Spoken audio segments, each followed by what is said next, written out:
네, 한지원 캐스터와 함께 시장 이슈 살펴보겠습니다. 어서 오십시오. 네, 안녕하세요. 오늘은 어떤 이슈입니까? 네, 오랜 기간 관심 바뀌었던 은행주가 만년 저평가라는 편견을 깨고 올해 들어서 큰 폭으로 상승을 했습니다.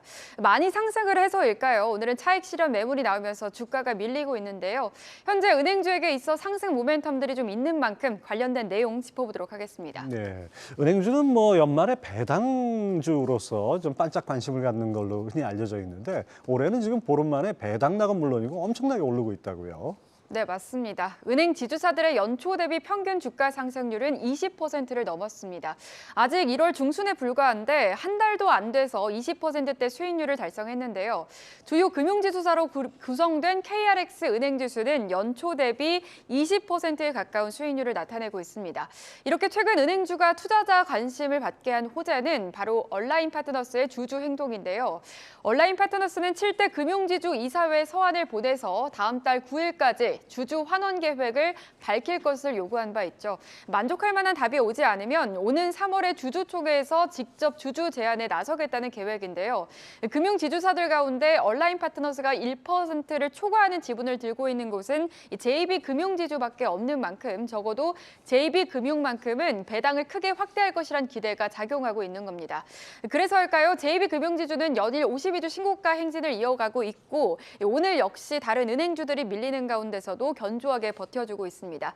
올해 주요 은행지주사의 상승률을 살펴보시면 JB금융지주가 25% 넘게 가장 강한 상승률을 보였고요. 하나금융지주도 역시 강합니다. 25%, 그리고 KB금융과 신한지주가 각각 23에서 24%의 상승률을 보였습니다. 네, 연초 얼마 되지도 않았는데 벌써 20%대의 상승률 깜짝 놀랐습니다.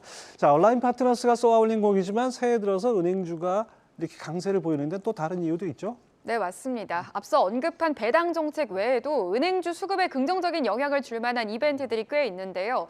먼저 첫 번째로는 부동산 규제 완화입니다. 지난해 말부터 부동산 시장 경쟁력 방지를 위해 정부는 각종 규제 완화 방안을 발표하고 있죠. 특히 정부는 지난 3일 서울 용산과 강남 3구를 제외한 모든 규제 지역을 전면적으로 해제를 했는데요. 은행권 주택담보대출 수요가 늘어나면서 이 실적이 개선될 수 있다는 기대감이 커지면서 배당 낙분을 빠르게 만회하는 모습이었습니다. 또 두 번째로는 환율입니다. 지난해 환율 급등으로 인해 환손실뿐만 아니라 외국인 매도의 빌미도 제공했는데요. 하나금융지주의 경우 2022년 3분기까지 누적 2,500억 원의 환손실이 반영되기도 했습니다. 그런데 최근 환율이 다시 안정화되기 시작하면서 수급도 이익도 개선될 여지가 커졌다라는 평가가 나오고 있습니다. 네, 은행주 저평가 매력이 부각되면서 외국인과 기관도 아주 매수가 활발하다고요. 네, 맞습니다. 경기 침체 우려가 짙은 상황이지만 안정적인 실적이 전망되는 은행주에 대한 매수세가 강화되고 있는 점도 긍정적인데요. 외국인과 기관이 은행주를 올해 들어서 7천억 원어치 넘게 순매수하고 있습니다. 특히 국내 은행주들이 이익 대비 저평가됐다라고 판단한 외국인들의 순매수세가 집중되고 있고요. 어제 같은 경우 외국인이 삼성전자보다 신한지주를 더 많이 매수하는 모습도 포착됐습니다. 신한지주의 주가는 어제만 20% 넘는 상승률을 보이면서 52주 신고가를 기록을 했는데요. 주요 은행주들에 대한 외국인 매수세를 살펴보시면 올해 들어서 신한지주는 1,553억 원, 하나금융지주는 1,444억 원, 그리고 KB금융이 1,198억 원, 카카오뱅크가 900억 원에 가까운 물량을 사들였습니다. 전거래일 외국인 투자자의 순매수 상위 20개 종목 가운데 금융업 업종에 속한 종목이 무려 7종목이나 포함됐다는 점 역시 눈여겨볼 만합니다. 네, 은행주 주가가 고공행진하니까 관련 ETF도 수익률이 괜찮을 것 같은데요. 네, 맞습니다. 새해 들어서 은행주들이 주가가 고공행진하면서 이들을 담은 상장 지수 펀드, 즉 ETF 역시 수익률에 날개를 달았는데요. 최근 행동주의 펀드가 금융지주들을 대상으로 주주 환원 강화 압박에 나서면서 배당 기대감이 커진 데다 경기 침체 우려에도 안정적인 실적이 전망되면서 방어주로서 투자 매력이 커지고 있습니다.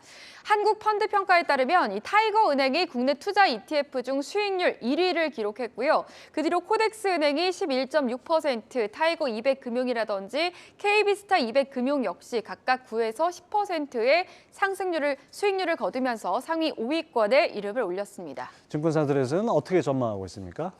네, 증권사들도 최근 은행주에 대한 긍정적인 전망들을 내놓고 있습니다. 올해 견조한 실적을 내놓을 것으로 전망되는 은행 업종에 대해서 이 비중 확대 의견을 제시하고 있는데요. 먼저 하나증권에서는 이 부동산 PF 등 신용 리스크 확대를 막기 위한 정부의 지원 정책, 그리고 금리와 환율 지표 안정화를 감안하면 당분간 은행주의 우호적인 분위기가 이어질 것이다라고 내다봤습니다.